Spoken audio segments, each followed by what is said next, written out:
My question is to create a globally linked startup ecosystem. Right now is the main target of the government efforts. What's the role of the government should play to achieve this goal?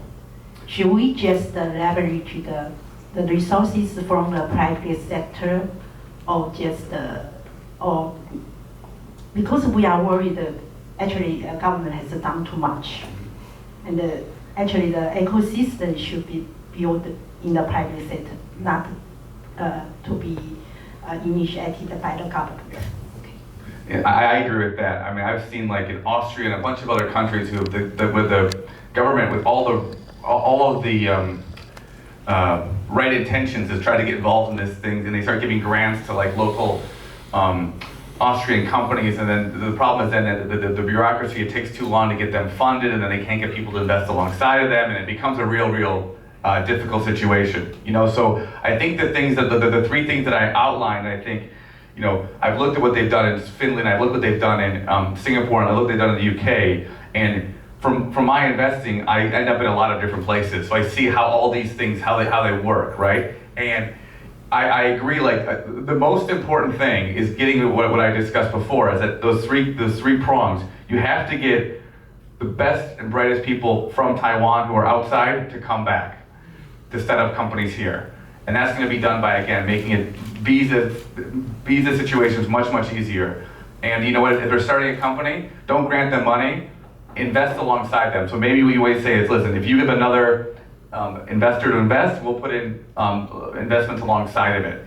What Europe has done that's worked quite well, I also think, is that EIF was the European Investment Fund. They were the ones, so when we started, even when we started Atomico, our first venture fund, you know, they were the cornerstone investor in our fund. And the only rule was like, they said, we'll put in 20% of the money of your fund, but you have to invest 25% of that money or whatever into, you know, this country. So what ended up working well with that was that you had people, it worked well because you had people who were professional in investing in this area, but you're also getting them to invest in your local, you know, thing. So for me, I would try to find ways of getting the private sector, like encouraging them to invest in Taiwan, you know, through maybe investing in them. And the reality is that also becomes a, you know, the EIF, I mean, the returns on that fund total have something been about 10% per year for 15 years. One of the best returns, because some of the funds didn't do great. But here you are, you're at least getting a return on your investment, and you're actually helping that ecosystem in Europe. And that's been a big catalyst. So I would look at kind of what they've done in Europe,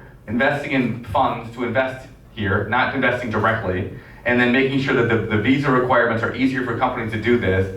And then the third thing is, I said, also trying to get other companies to come here. But I think the other thing is also making it like a very tax-friendly thing that they do in the UK for founder shares. Those are the kind of things that I would focus on. Not, you know, the government should not, in my view, should not start investing directly in all of these companies. That doesn't tend to be the best way to kind of allocate those things. And again, I don't think when you start allocating resources, setting up big, you know, science parks, that doesn't help either. So that would be kind of my focus, are those three things.